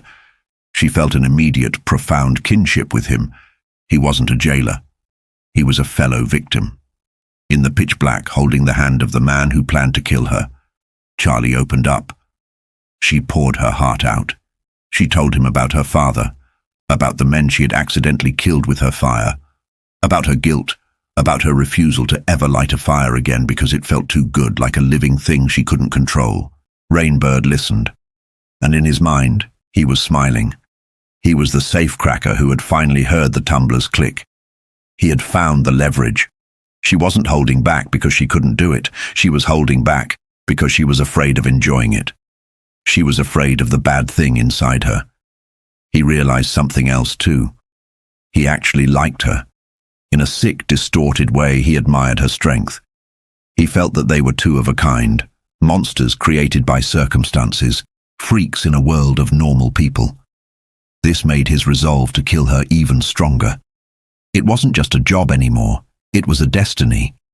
He wanted to be the one to usher her into the afterlife, to share that final, intimate moment of death. He manipulated her perfectly. He made her promise not to tell the doctors that he had cracked in the dark, forging a secret conspiracy between them. He promised to try and get a message to her father. He became her confidant, her daddy substitute. When the lights finally flickered back on after 7 hours, the dynamic of the entire book had shifted. Andy McGee sat in his room, the headache fading, his mind sharp and clear, pretending to be a drooling idiot while he formulated a plan to burn the place down. And in the other room, Charlie McGee lay asleep, tucked in by a monster she now trusted with her life. Rainbird had successfully embedded himself in her psyche. He had the keys to the ultimate weapon. The blackout was the catalyst. It stripped away the shop's technological control and left the characters naked in the dark. It broke Andy's chains and welded new ones onto Charlie. As Rainbird left Charlie's room, he ran into Dr. Hochstetter, the lead scientist. Hochstetter was flustered by the power outage. Rainbird, dropping his simple janitor persona for a split second, grabbed the doctor by the lapels and shoved him against the wall. He whispered a threat that if Hochstetter ever treated him like a subordinate again, he would cut him into pieces. It was a reminder that the real power in Longmont wasn't the men in lab coats or the men in the administrative offices. The real power was the man with the eye patch, the predator who had just secured his prey. The lights were on, but the real darkness had just begun. The tragedy of Firestarter is that just as the father finds the strength to save his daughter, the daughter has unknowingly handed herself over to the executioner. This chapter, The Blackout, is a masterclass in psychological tension. King takes a static setting, a power outage, and uses it to completely invert the status quo. It serves as a reminder that in a world of psychic powers and government conspiracies, the most dangerous weapon is still the ability to lie, and the most powerful force is the human will to survive. Andy McGee has woken up, but he might be too late. The spider has already caught the fly, and that is the terrifying reality of the rabbit hole in Maine, or in this case, Virginia. Sometimes when the lights go out, the monsters don't come out from under the bed. Sometimes you're holding their hand and you don't even know it. The girl, the spy, and the fire. The storm had broken over eastern Virginia, leaving behind a humid, suffocating summer silence, the kind that sticks to your skin and makes the air feel heavy with unsaid things. While the outside world turned with the mundane rhythm of school buses and political rumors in nearby DC, a very different sterile ecosystem hummed beneath the manicured grounds of the shop's headquarters. Here, in the environmentally controlled quiet of the antebellum houses and the subterranean levels honeycombed beneath them, time moved differently. It moved to the ticking clock of a predator stalking its prey. For Charlie McGee, the 8-year-old girl with a son in her chest, survival had become a confusing game of trust and manipulation. She was being tutored now, a concession she had made, not for the cold scientist like Dr. Hochstetter, but for John Rainbird, the friendly, one-eyed orderly who mopped the floors and spoke to her in hushed conspiratorial tones in the kitchen, the only place he claimed that wasn't bugged. This is the insidious brilliance of the shop's containment strategy, embodied by Rainbird. While the scientists viewed Charlie as a lab rat, Rainbird understood she was a human child, starving for affection and stability. He became the father figure she was denied, using his own disfigurement, the result of war, to forge a bond of mutual outsider status. He played the role of the uneducated, empathetic friend, slowly eroding her resistance. He planted the seed that cooperation wasn't surrender. It was a transaction. If she showed them her power, she could demand things. Fresh air, a view of the sun, perhaps even a visit with her father. It was a lie, of course, a monstrous, calculated fiction. Rainbird knew, as Charlie did not, that her father, Andy McGee, was never going to be released. But the lie gave Charlie agency, or the illusion of it. Rainbird played on her fears of her own power, her pyrokinesis, likening control of the fire to toilet training, a crude but effective metaphor for a child. He urged her to practice to show the flash before taking the cash. Meanwhile, in another sector of the compound, Andy McGee was fighting a silent war of his own. The shop believed him to be a burnt-out husk, a man whose psychic push, the ability to mentally dominate others, had been extinguished by drugs and trauma. They saw a fat, lethargic addict content to watch TV and swallow his pills. But Andy was playing the long game, a performance of vapidity that would have shamed a professional actor. He was cheeking his pills, spitting them into soda cans, and waiting. His opportunity came in the form of Dr. Herman Pinchot, a psychiatrist whose veneer of professional calm hid a fragile, cracking psyche. During their scheduled walks, Andy began to test his returning powers. It was a terrifying risk. The push causes hemorrhages in Andy's brain, a literal physical toll for every mental intrusion.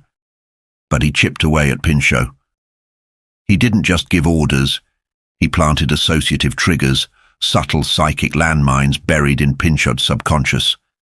He fixated Pinchot on the image of a garbage disposal unit, a dark, grinding maw. This creates a fascinating parallel between father and daughter. Both are being tested, both are being watched by Big Brother, and both are learning to weaponize their compliance. Charlie is learning to unleash the fire to get what she wants. Andy is feigning defeat to hide the fact that he is reloading his gun. Back in the secure wing, Rainbird's psychological grooming finally paid off. Charlie agreed to the tests, but true to Rainbird's assessment of her intelligence, she dictated the terms. She wasn't the helpless victim anymore. She was a negotiator. She demanded safety protocols, no flammable materials, no plastic cameras, and a tub of water to catch the heat. She understood the physics of her own power better than the scientists did.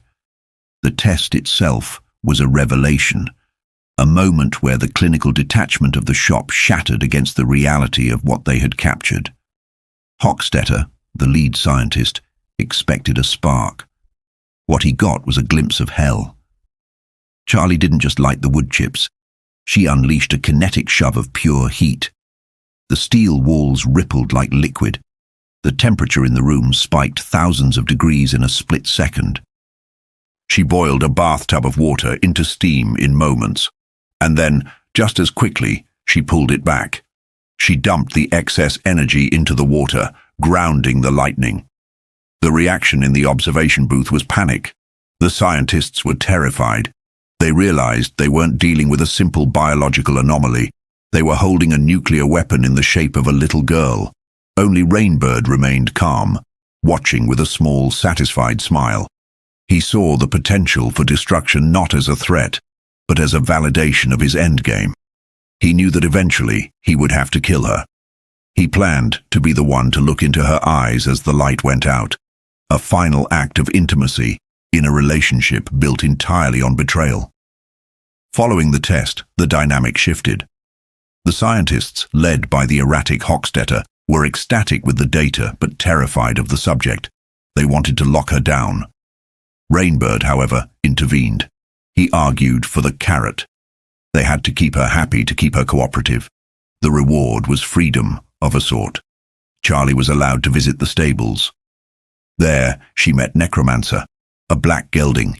For Charlie, this was a transcendent experience. The horse offered a connection that was pure, uncomplicated by lies or hidden agendas. Necromancer, a name meaning wizard or sorcerer, became her anchor. But even here, Rainbird was present, using her love for the animal to tighten the leash. He insinuated that her continued access to the horse, and eventually her father, depended entirely on her good behavior. While Charlie was finding a moment of peace, the seeds Andy had planted in Dr. Pinchot's mind bore grotesque fruit. The push works by ricocheting around the victim's mind, amplifying their own neuroses. Pinchot, already unstable and harboring deep-seated shame regarding his secret cross-dressing, unraveled completely. The trigger Andy had implanted, the garbage disposal, merged with his self-loathing. In a horrifying sequence of events, Pinchot went home, dressed in his wife's undergarments, and ground his own arm into the kitchen disposal unit. It was a gruesome, violent suicide, a physical manifestation of the psychic damage Andy had inflicted. It was a stark reminder that the push is not a clean power. It is messy, brutal, and often fatal. But for Andy, Pinchot's death was a key. It was the chaos he needed. Cap Hollister, the head of the shop, brought Andy in to break the news, suspecting that Andy might be involved, but unable to prove it. He tried to rattle Andy to see if the vegetable mask would slip. Andy, however, turned the interrogation into a counterstrike. In the privacy of Cap's office, which Andy gambled was swept for bugs to protect Cap's own secrets, he dropped the act. He unleashed the push on Cap Hollister. It was a desperate move. Andy's nose bled, his head pounded with the agony of a stroke, but he hammered at Cap's will. He forced the director of the shop to believe that taking Andy to Pinchot's funeral was his own idea. He implanted the command that they would ride alone, and that they would discuss reuniting Andy with Charlie. It is a chilling reversal of power. The prisoner, through sheer force of will and at great physical cost, hijacked the mind of the warden. Andy wasn't just fighting for escape. He was fighting for the chance to save his daughter from the creature he now knew was stalking her, the one-eyed man, Rainbird. The narrative closes with a glimpse into Charlie's dreams, which have turned prophetic and dark.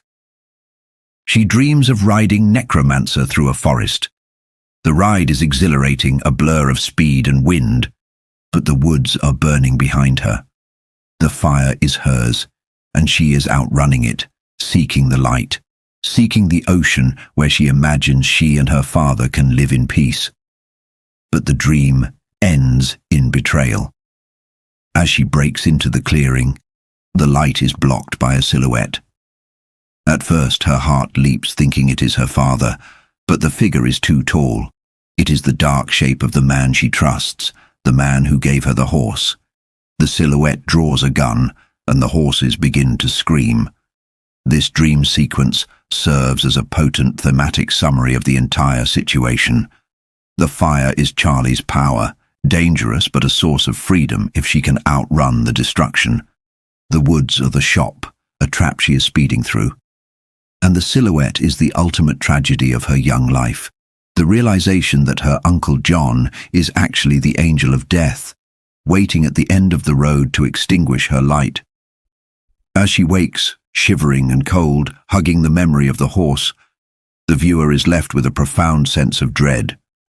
The board is set, the pieces are moving, the fire has been lit, the mental dominoes are falling, and the only thing waiting at the end of the tunnel is a one-eyed man with a smile that doesn't reach his soul.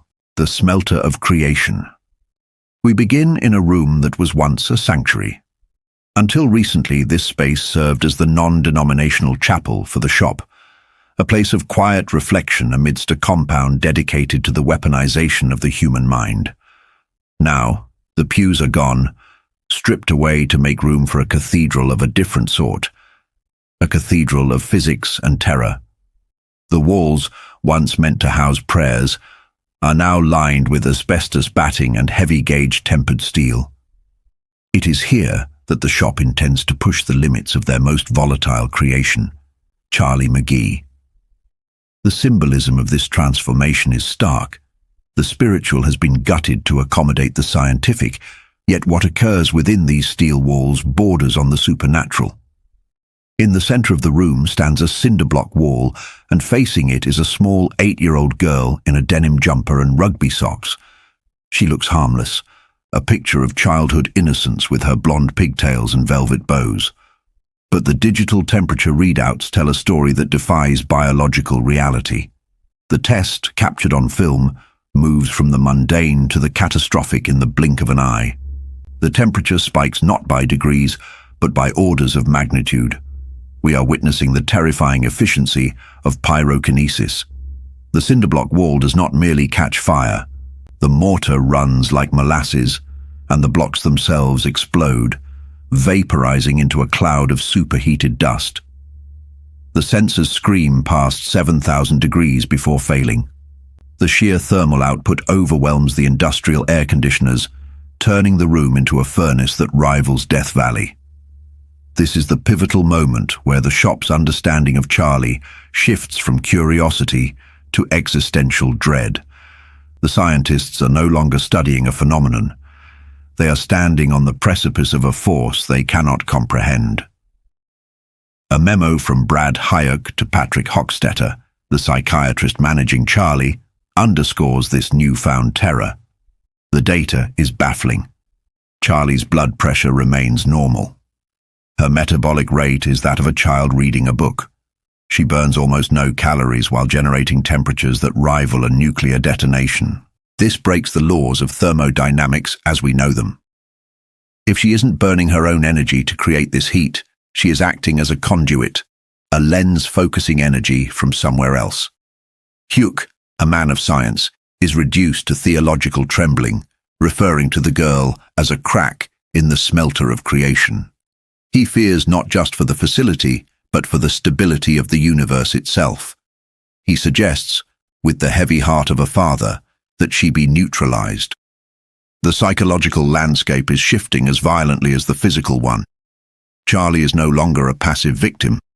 The tests have stripped away her inhibitions, turning a crude sledgehammer of power into a surgical knife of fire. When Hochstetter enters her room, he finds the dynamic has inverted. He is the captor, yet he is the one sweating with fear. Charlie demands to see her father, Andy. When Hochstetter tries to distract her with promises of amusement parks, the room heats up, a silent, lethal threat. She knows now that she can destroy them. She knows that the only thing keeping them alive is her own restraint. But Charlie is still a child, and beneath the power lies a deep, aching loneliness. She feels the walls closing in. She has been manipulated by John Rainbird, the shop's enigmatic assassin, who poses as a friendly orderly. Rainbird has groomed her, gaining her trust to ensure her cooperation. Yet Charlie's instinct for survival is sharpening. She needs her father, not just for comfort, but for moral guidance. She is terrified that she is losing the ability to stop, that the fire is becoming a game she can no longer quit. Meanwhile, the narrative shifts to Andy McGee, who is trapped in his own psychological horror story. He attends the funeral of Herman Pinchot, the shop administrator who committed suicide, a gruesome death caused by the ricochet effect of Andy's mental domination powers. This is the dark cost of the push. When Andy forces his will upon another mind, he risks planting a suggestion that echoes and amplifies until it tears the victim's psyche apart. At the funeral, amidst the rain and the hollow platitudes of the shop's director, Captain Hollister, known as Cap, Andy decides to make his move. He is physically weak, his brain damaged by the drugs and the strain of his power, but he has no choice. He sits in the car with Cap and initiates the push. This scene is a masterclass in tension. Andy is rewriting Cap's reality in real time. He commands Cap to arrange a flight to Hawaii for the following Wednesday, but with a detour to an Air Force base where they can escape. He forces Cap to agree to bring Charlie along. The strain on Andy is immense. It causes pinpoint hemorrhages in his brain, a physical manifestation of the psychic toll. But the effect on Cap is even more disturbing. The human mind is not meant to be overwritten. As the push takes hold, Cap's consciousness begins to fracture. He develops strange, obsessive fixations, specifically involving golf and snakes. These are the glitches in the programming, the mental scar tissue forming around the alien commands Andy has inserted. Cap becomes a man possessed, functioning outwardly as the head of a shadowy agency while internally battling a surreal waking nightmare where golf clubs transform into vipers. Cap, now a puppet of Andy's will, visits Charlie. He delivers the crucial component of the endgame, a note from Andy. The scene is laced with dramatic irony. Charlie initially distrusts Cap, seeing him as just another suit. But then Cap exhibits the symptoms of the push, the vacant stare, the non-sequiturs about golf. Charlie recognizes these signs from her past, from a man named Mr. Merle, who her father once treated. In that moment, she realizes her father is alive, he is close, and he is fighting for her. The note changes everything. It is a lifeline, but it also carries a devastating truth. Andy reveals that John Rainbird, the man Charlie has come to love as a friend and surrogate father, is actually the agent who captured them. He is a ringer, a plant. For an 8-year-old girl, this betrayal is a trauma as severe as any physical wound. The dichotomy is tearing her apart.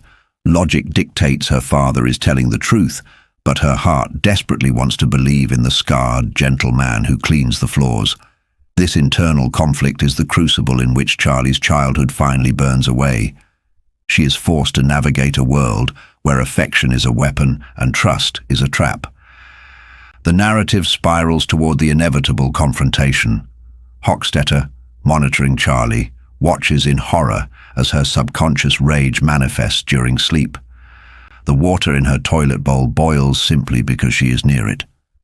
The heat in her room fluctuates with her dreams. The monster is pacing in its cage, and the cage is getting hot. Enter John Rainbird. He is perhaps one of the most complex and chilling antagonists in literature. He is not merely a government thug, he is a philosopher of death. He visits Charlie and instantly senses the change in her. The warmth is gone, replaced by a cold, guarded wall. Rainbird's predatory instincts flare. He knows something has shifted. Rainbird begins to investigate, and here we see his intellect at work.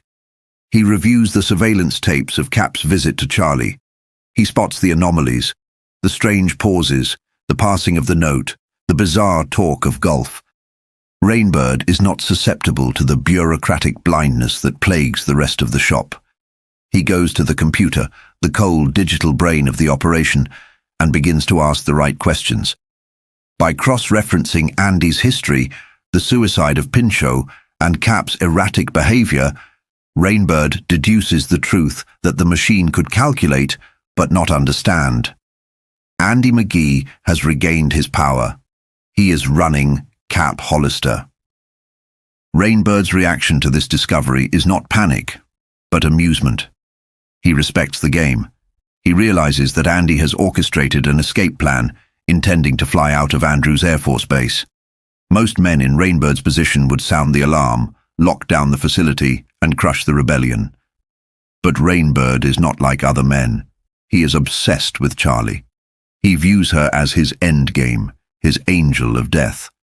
He has long harbored a death wish, a desire to be consumed by the fire that lives inside her.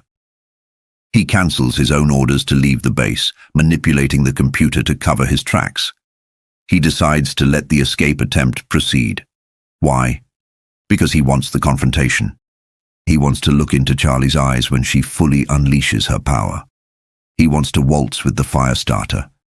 It is a nihilistic, suicidal curiosity that overrides his loyalty to the shop.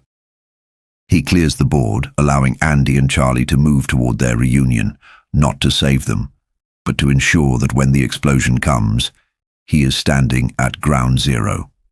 As the wind picks up outside the Virginia compound, signaling the change of seasons, the pieces are set. Andy is bleeding into his brain to hold the mental leash on Cap. Charlie is nursing a broken heart and a growing rage, ready to burn down the world to get to her father. And Rainbird is waiting in the shadows, smiling, preparing for the moment when the laboratory becomes a slaughterhouse. The shop, an institution built on control and secrecy, is crumbling from within, rotted out by a single man's desperate will and a little girl's terrifying potential. The experiment has failed. The endgame has begun. The daughter of fire. Wednesday morning arrives at the shop with a deceptive quiet, the kind of stillness that hangs heavy in the air before a barometer drops and the sky turns green. At 6 a.m., Charlie McGee wakes up. There is a ritualistic quality to her movements as she showers and dresses, cotton underpants, slip, dark blue socks, denim jumper. It is the uniform of a schoolgirl, a stark contrast to the tactical nightmare she is living in. She puts on her loafers, grounding herself. She hadn't expected to sleep, consumed by fear and the electric anticipation of escape, but dreams had come anyway. Not nightmares of the government agents who hunt her, but visions of her mother. It's a tragic mercy of the human mind that her mother's face, usually fading like an old photograph, returned with crystal clarity on the day Charlie would need that memory most. She speaks to Mike, the voice on the intercom. It's a moment of profound isolation. She realizes she has formed attachments to these disembodied voices, these jailers who sound like friendly DJs. She schedules a trip to the stables to see the horse necromancer. It is the request of a child, but the intent is that of a prisoner plotting a break. She turns on cartoons, watching Popeye, but her mind is steeling itself. She is going out, permission or not. Elsewhere in the compound, her father, Andy McGee, is a man walking through the mists of his own demise.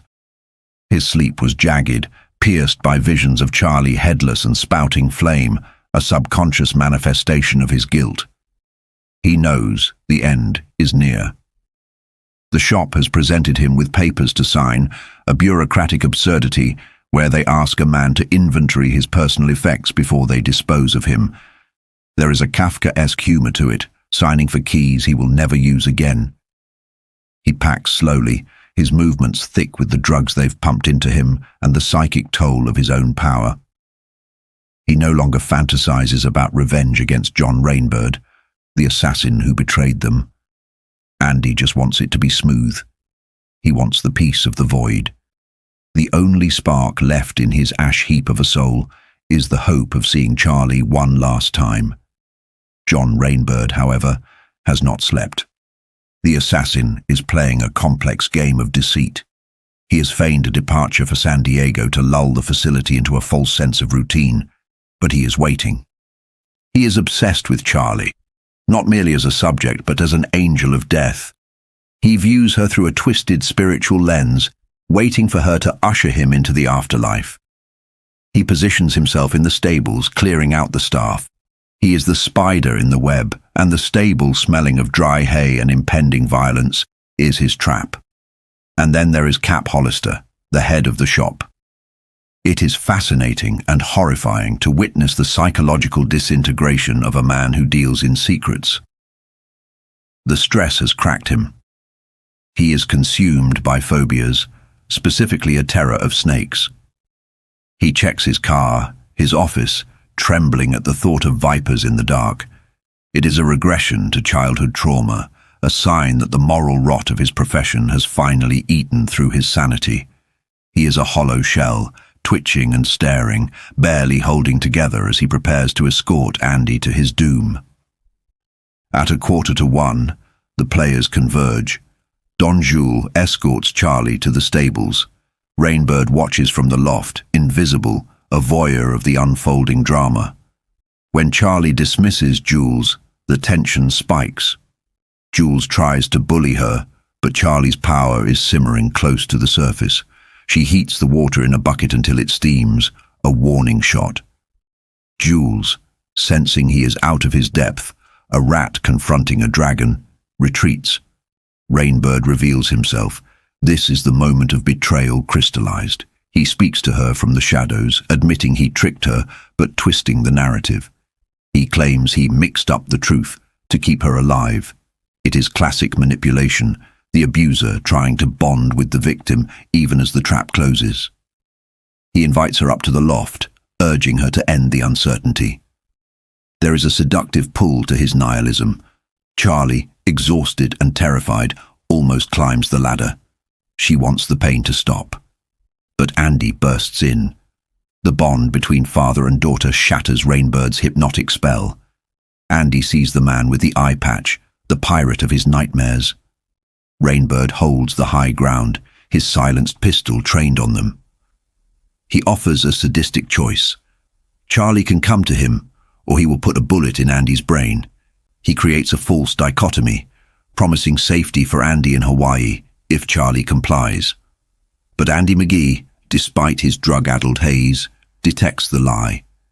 It is a moment of absolute clarity. He knows there is no Hawaii. There is only death.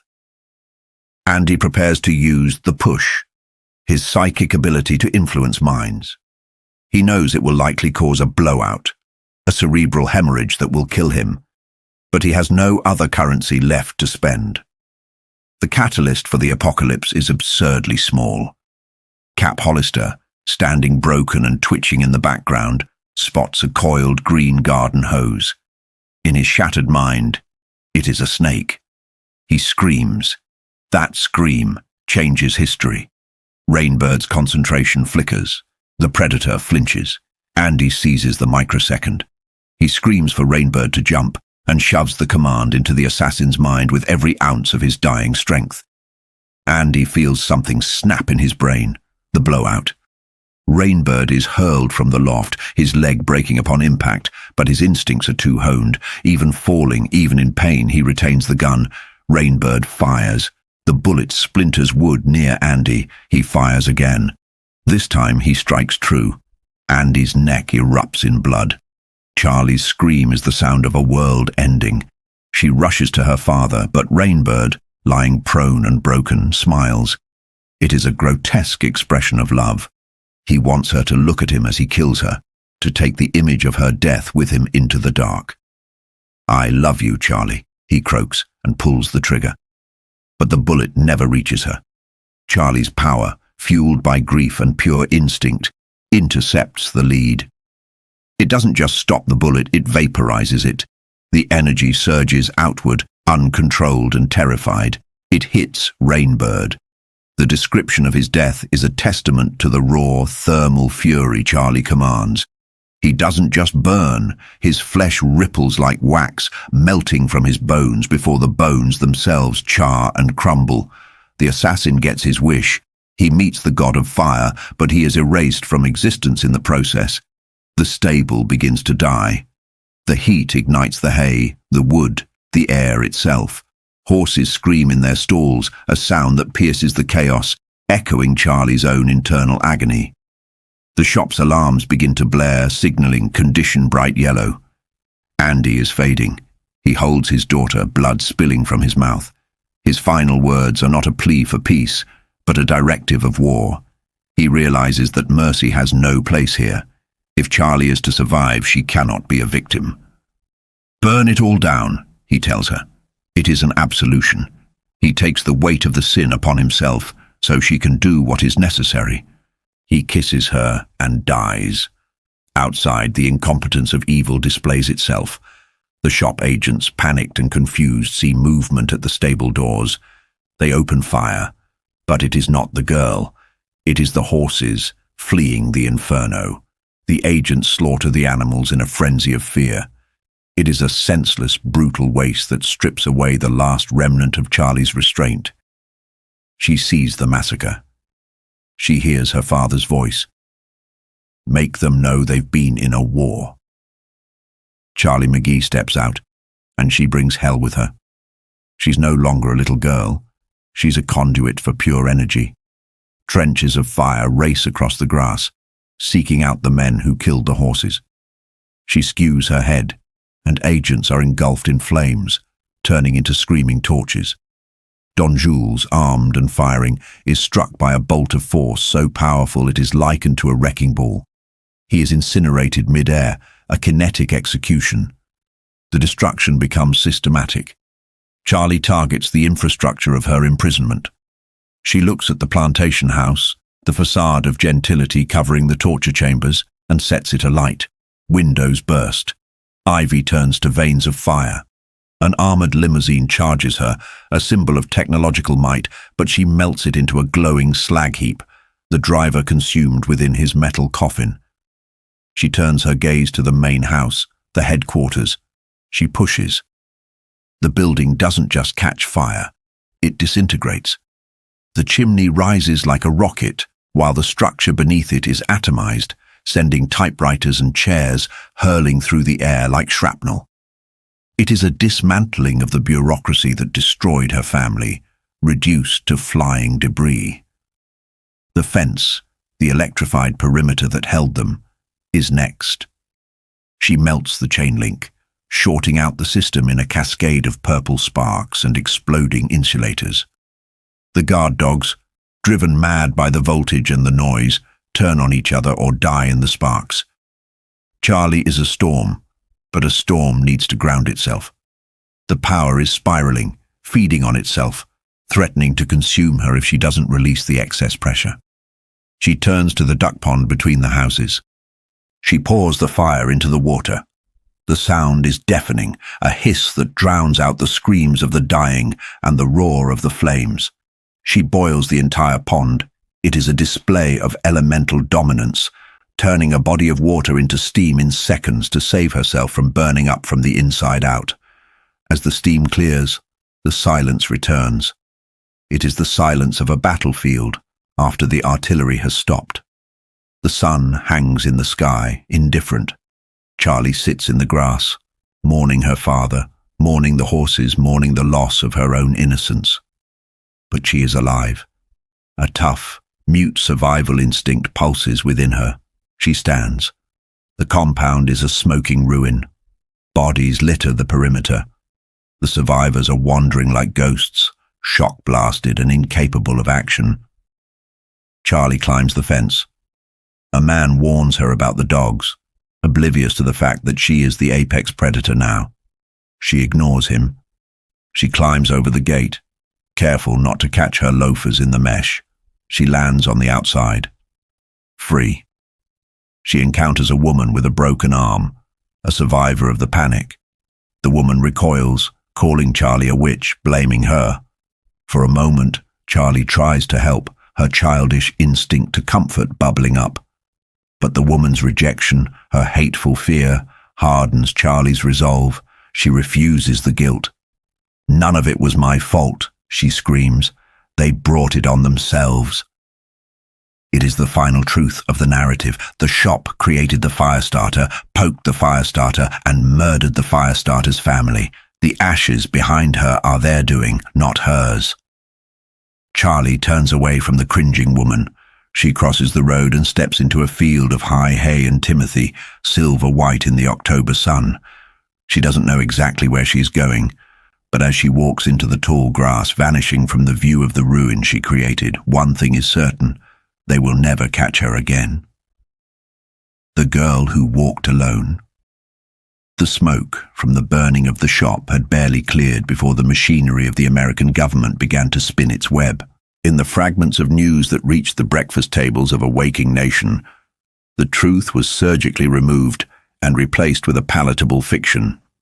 The official narrative painted a picture of a terrorist attack on a scientific think tank in Virginia, attributing the carnage to radical factions. The government claimed the deaths were tragic, the survivors sequestered for their own safety.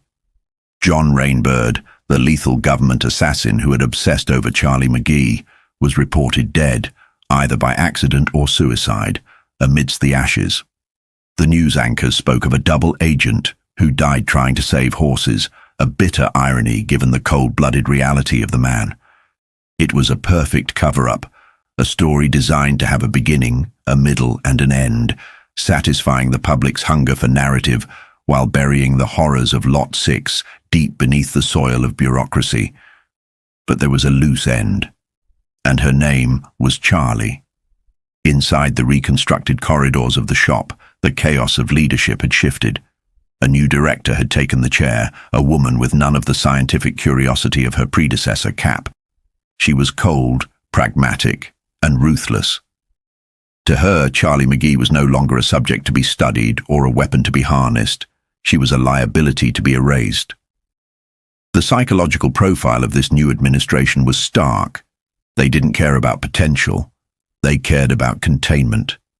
The computer models predicted an 80% probability that the child would die of exposure or suicide, a calculation that brought a grim satisfaction to the agency. They were banking on the fragility of an 8-year-old girl, underestimating, as always, the strength forged in the fire. Months later, far from the sterile offices of the shop, the human element re-entered the equation. In Hastings Glen, Irv Manders, a man who had once seen the terrifying power of the McGee family, was chopping wood when a ghost appeared. It was Charlie, battered, malnourished, and terrified. The psychological toll of her journey was etched into her emaciated frame. She had returned to the place where she had briefly found kindness, drawn by a desperate homing instinct. When she collapsed, it wasn't just physical exhaustion. It was the collapse of a child who had been forced to be a soldier for too long. The government, however, is a hydra. Cut off one head and another watches. An agent named Tarkington had already visited the Manders, armed not with guns, but with the terrifying weight of information. He presented a dossier of family secrets, petty crimes, past indiscretions, and vulnerabilities of distant relatives. This is the true insidious nature of the shop's power. They don't just threaten violence, they weaponize the mundane sins of ordinary people. They offered Irv and Norma Manders silence money, a tax-free bribe to forget they ever saw the Firestarter. It was a test of moral courage. While they took the money initially, fear warring with conscience, the return of the broken girl shattered their neutrality. Dr. Hofferitz, the local physician, was brought into the conspiracy of silence. He treated Charlie's physical wounds, the infected cuts, the malnutrition, but sensed the deeper, intangible strangeness radiating from her. He saw the monster the world feared was just a little girl needing a bed. Over the long winter, the Manders farm became a sanctuary. As Charlie healed, a complex dynamic formed. She was no longer just a victim. She was becoming aware of her own volatility. In a moment of profound trust, she used her power to light Irv's kindling. It was a small domestic act of pyrokinesis, but it signified a massive shift. Control. She was learning to live with the fire, not just suffer from it, but secrets in small towns are as volatile as uranium. As spring approached, the inevitable weight of reality crashed down. Charlie, plagued by nightmares of Rainbird, overheard Irv and Norma debating their next move. They discussed going to the press, specifically the New York Times, but were paralyzed by the fear of a shootout, of the government killing them all before the truth could be told. Listening in the dark, Charlie realized the terrifying truth of her existence. She was a contagion. To stay was to condemn these people who loved her to death. The maturity of her decision-making here is heartbreaking. She accepted that to save her family, she had to leave them. By the time the shop agents returned, descending on the farm in hazmat suits like extraterrestrial invaders, the bird had flown. The slow creep of gossip had alerted the authorities, but Charlie was already gone, leaving only a note. She had taken her destiny into her own hands. Her final destination was New York City. The image of Charlie entering the vast, echoing lobby of the public library is striking, a tiny figure against the monumental weight of knowledge. She was following her father's advice. The library is where you go for answers. It was a pilgrimage to the one place that represented truth in a world of lies. With a bag of quarters and a determination that frightened the adults around her, she found the address she needed. She wasn't looking for the establishment media. She knew they were part of the system that killed her father. She needed the counterculture. She walked into the offices of Rolling Stone. It was a deliberate choice. A magazine with no ties to the government, a publication born of rebellion. When she approached the receptionist, clutching a grocery bag of coins and an orange, she didn't look like a threat. But as she spoke, the veneer of childhood fell away. She offered a story, the true story, and proof to back it up. In the end, Charlie McGee didn't set the world on fire with heat, but with truth. She stood alone, the last survivor of a government nightmare, ready to light a fuse that no amount of spin or censorship could extinguish. The Firestarter had finally found her voice. Thanks for watching.